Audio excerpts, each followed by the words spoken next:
Antique Shop, Sunday. Pada hari Minggu, aku dan pacarku berjalan-jalan di toko barang antik dan toko barang bekas.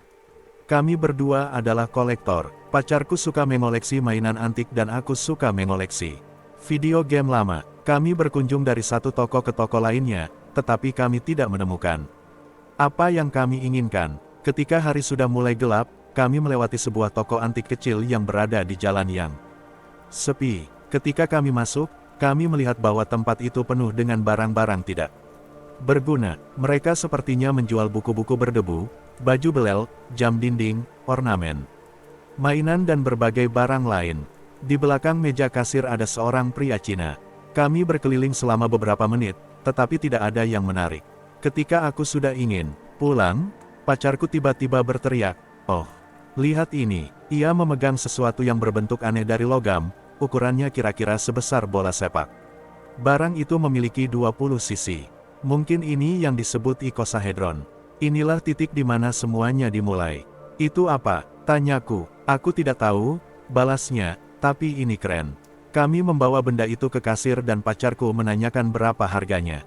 Ketika pria tua itu melihat benda itu, ekspresi wajahnya berubah. Ia kelihatan terkejut. Oh, ini," ia tergagap. "Ini, ya, berapa harganya ya?" Sebentar. Pria tua itu masuk ke ruang belakang dan kami mendengar ia sedang bertengkar dengan istrinya. Dalam bahasa Cina, kami tidak mengerti apa yang mereka bicarakan, tetapi istrinya seperti sangat marah. Ia kembali beberapa saat kemudian, membawa kertas yang sudah menguning. "Ini adalah mainan yang tidak biasa," katanya, sambil menyerahkan kertas itu ke arah pacarku. "Namanya Rinfone. Kau bisa baca di situ, semuanya ada di kertas itu." Di kertas itu, terdapat instruksi yang ditulis dengan tangan dan terdapat beberapa gambar. Di situ, juga terdapat beberapa simbol aneh. Kertas itu menunjukkan bahwa benda itu dapat dibuat dalam 3 bentuk berbeda. Pada suatu ilustrasi, benda itu berbentuk beruang, burung dan ikan. Sepertinya, ini adalah sebuah mainan transformasi kuno. "Oh, keren," kata pacarku dengan ceria ketika ia mengambilnya dan kemudian mulai memainkannya. "Ini seperti puzzle. Kau suka?" tanya pria tua itu. Aku memberi harga khusus, $100 saja. Pacarku jago menawar, ia mencoba menurunkan harga barang itu. Akhirnya ia berkata, Oke, itu tidak adil buatku, tapi okelah, $80 saja." Sepakat. Kami meninggalkan toko tersebut dan pacarku berseri-seri, senang dengan barang yang dibelinya. Saat kami akan pulang, kami berhenti di sebuah restoran dan makan malam. Monday, ketika aku pulang dari kerja, pacarku meneleponku.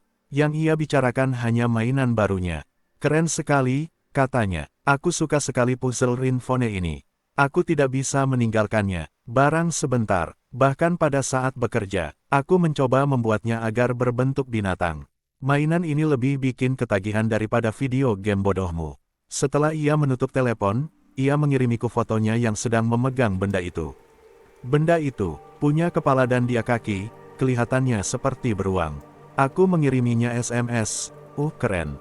Tuesday. Keesokan harinya, aku pulang dari kerja, ia meneleponku lagi. "Serius deh, ini keren," teriaknya. "Aku semalaman bermain ini dan kurang tidur. Aku akhirnya membentuk beruang. Kau harus melihatnya. Mungkin besok," kataku. "Aku capek, aku cuma ingin pulang dan tidur. Kau juga harusnya." "Begitu." Ya terserah," balasnya. Selanjutnya aku akan mencoba membuat Rinfone menjadi burung. Wednesday. Ketika aku selesai bekerja, aku mengirim SMS ke pacarku. "Hai sayang, apakah kau cukup tidur? Sepertinya aku akan datang melihatmu malam ini." Ia membalas, "Maaf, tidak bisa, sibuk." Aku membalasnya lagi, "Sibuk kenapa?" Ia tidak membalas sampai sekitar jam 11 malam. SMS-nya berbunyi, "Sibuk dengan Rinfone." Ia kemudian mengirimkan gambar dirinya bersama mainan itu. Bentuknya sekarang seperti elang, dengan sayap yang terentang. Kelihatan sangat nyata. Aku bahkan mengira elang itu akan mengepakkan sayapnya. Thursday. Pada malam Kamis, ketika aku sedang mandi, teleponku berbunyi. Ternyata dari pacarku. "Yukun, kau menelponku tadi?" tanyanya. "Tidak, kenapa?" tanyaku. Aku tadi dapat telepon dan berisik sekali suara di belakangnya, seperti seseorang yang sedang berjalan di sekitar kota, dan aku mendengar suara-suara teriakan. Kemudian dia menutup teleponnya. Aneh, kau tahu kan, jika kau mendapat telepon, nomor orang itu akan muncul di layar. Atau private number. Ya, kali ini, di layarku tertulis, alam baka, aku takut. Itu aneh, kataku. Kau mau aku ke tempatmu? Tidak usah, balasnya. Aku matikan saja teleponku dan tidur. Mungkin itu hanya salah sambung atau seseorang memencet nomormu tanpa sengaja. Ya, terserahlah, katanya. Aku sedang membuat ikan sekarang. Nanti ku telepon lagi. Ia menutup teleponnya sebelum aku bisa berkata-kata lagi. Friday, pada hari Jumat, aku langsung datang ke rumah pacarku setelah pulang kerja. Ia hampir selesai, mengubah ringtone menjadi bentuk ikan. Aku dapat telepon aneh lagi pada saat makan siang, katanya. Ketika aku menjawabnya, aku mendengar banyak pria dan wanita yang berteriak sesuatu. Aku langsung menutupnya. Mungkin seseorang sedang mengerjaimu, kataku. Atau mungkin handphonemu rusak. Ia mengangkat bahu dan mulai bermain lagi dengan mainannya, memutar dan membalik benda tersebut. Ia berkutat dengan benda itu selama beberapa jam, tetapi ia tidak bisa menyelesaikan bentuk ikan tersebut. Akhirnya ia kecapean dan tidur. Malam itu, aku mimpi buruk. Aku sedang berada di gang gelap dan ketika aku melihat ke bawah, aku melihat pria dan wanita telanjang yang mencoba memanjat jurang besar. Mereka mengejarku dan aku mencoba untuk melarikan diri dengan memanjat tebing itu. Ketika aku hampir mencapai atas, hampir selamat, aku merasa ada yang memegang pergelangan kakiku. Wanita itu berteriak, "Bawa aku bersamamu." Aku bangun dengan berkeringat dingin.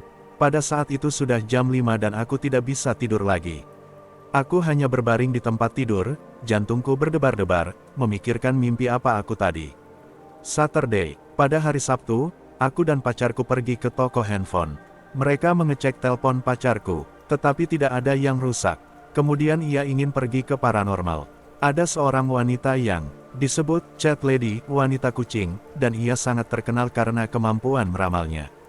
Kami menghubunginya dan berjanji bertemu dengannya besok. Sunday, pada minggu pagi, kami pergi ke rumah Chat Lady. Anaknya membuka pintu dan mempersilahkan kami masuk. Lorong rumah itu penuh dengan kucing dan ketika mereka melihat kami, mereka mulai menggeram dan berlari. Aneh sekali. Anak itu kemudian mengantarkan kami ke sebuah ruangan di bagian belakang rumah, di mana Chat Lady sedang duduk. Ia dikelilingi oleh kucing-kucingnya. Wanita tua itu berteriak pada anaknya dengan suara keras, "Keluar dari sini." Hal itu mulai menakutiku. Kami duduk di meja dan Chat Lady mulai memperhatikan kami. Alasan kenapa aku memelihara kucing adalah karena mereka sensitif terhadap hal-hal tertentu. Katanya, kucing dapat memilih orang jahat dan orang baik. Mereka memberitahuku masa depan, yang aku harus baca. Ini pertama kalinya mereka bereaksi kuat. Kami memberitahu paranormal tersebut tentang kejadian seminggu lalu, semuanya tentang telepon aneh dan mimpi buruk yang aku alami. Wanita tua itu menunjuk pacarku. Di belakangmu, aku bisa melihat sesuatu seperti benda berbentuk seperti binatang, katanya.